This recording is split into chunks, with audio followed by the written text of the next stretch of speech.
Welcome back. You're on Outsiders with Rowan Dean and Ross Cameron. And lest you form the impression that Rowan and I agree about everything, there are a range of matters on which Rowan is moving towards the light.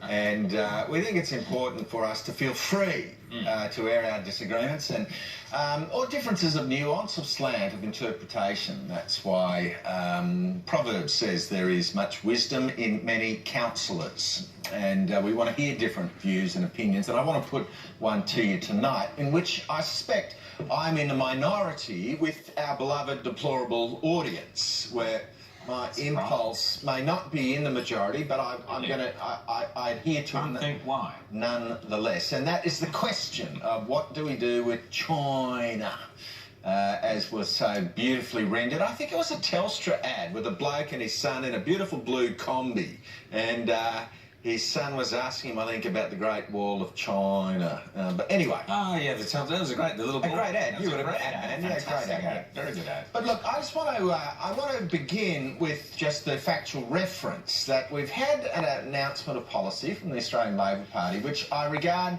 as something worth actually discussing.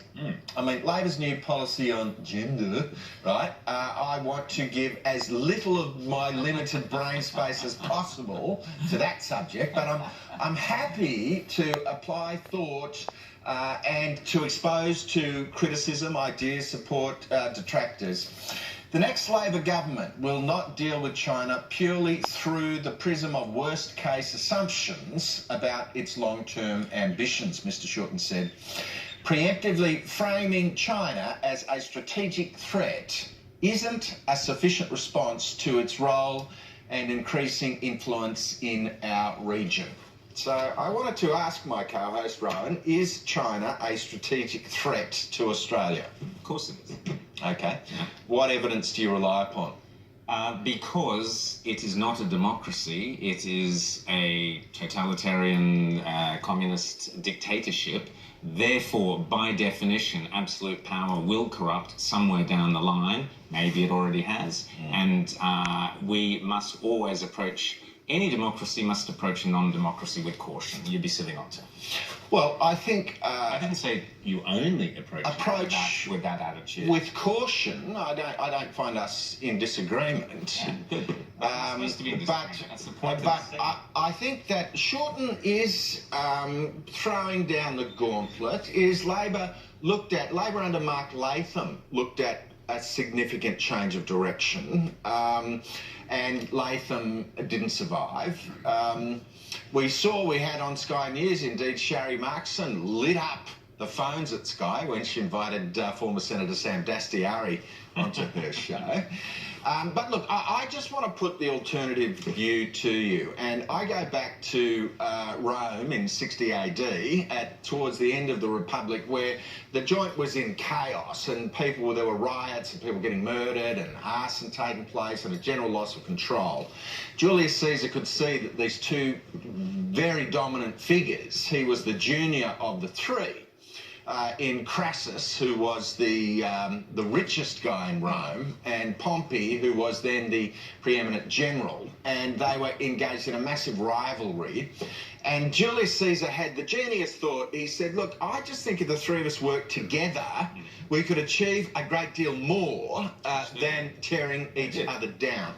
And I just think at the beginning, in the first couple of decades of the 21st century, when we look at a country like China, and I would say the same thing of Russia, that we have a choice. We are not bound to engage in this permanent. We have the Australian Strategic Policy Institute has just released a paper saying that there are 300 senior Chinese military scholars who have come to Australia to try and penetrate the wall of the Five Eyes intelligence, and they're trying to hoover up and steal all of our secrets. And I would say I find this to be characteristic of the input of the Australian Strategic Policy Institute, which comes up with few strategic ideas, but does manage to smear China basically every time it cuts and pastes something out of the CIA handbook. And I'm just saying to you, the Chinese civilization is the oldest continuing civilization in the world, okay? It's not going anywhere.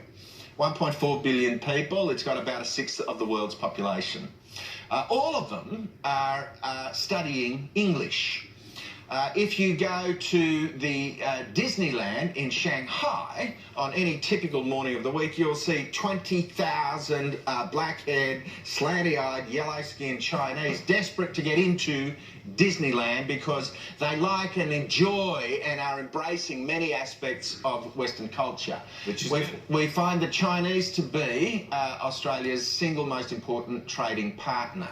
The Chinese provide the greatest number of purchases of Australian education exports, the greatest number of foreign students. We find 1 million Chinese coming to Australia each year to visit. And I just say, well, 1 out of 4 ships leaving an Australian port goes straight to China. Yep. And I am a ruthless realist in relation to foreign policy. Like Henry Kissinger, I don't believe in indulging in fantasies or wishing the world was something other than what it is. My view of China's conduct in the South China Sea, we have to remember that that is the access to their ports. And, you know, China, in the same way, Chinese could run out of fuel if they couldn't get access to ships for more than, you know, a couple of weeks. You got 1.6 billion people consuming energy. China simply cannot and will not risk inability to access their own sea lane. So I just say the Chinese have got very little history of invading others or of dropping bombs. The United States NATO Atlantic Alliance has dropped bombs, shall we say, in Iraq, in Afghanistan, in Yemen, all over the joint. The Chinese have not dropped bombs on anybody else in recent decades. The greatest humanitarian achievement in human history is the lifting out of poverty of 700 or 800 million people since Deng Xiaoping came to power in 1980. He committed to lifting the standard of living of the average Chinese by a factor of 4, which he managed to achieve. So I am not uncritical of China's conduct, but I just say, you sound like a PR firm.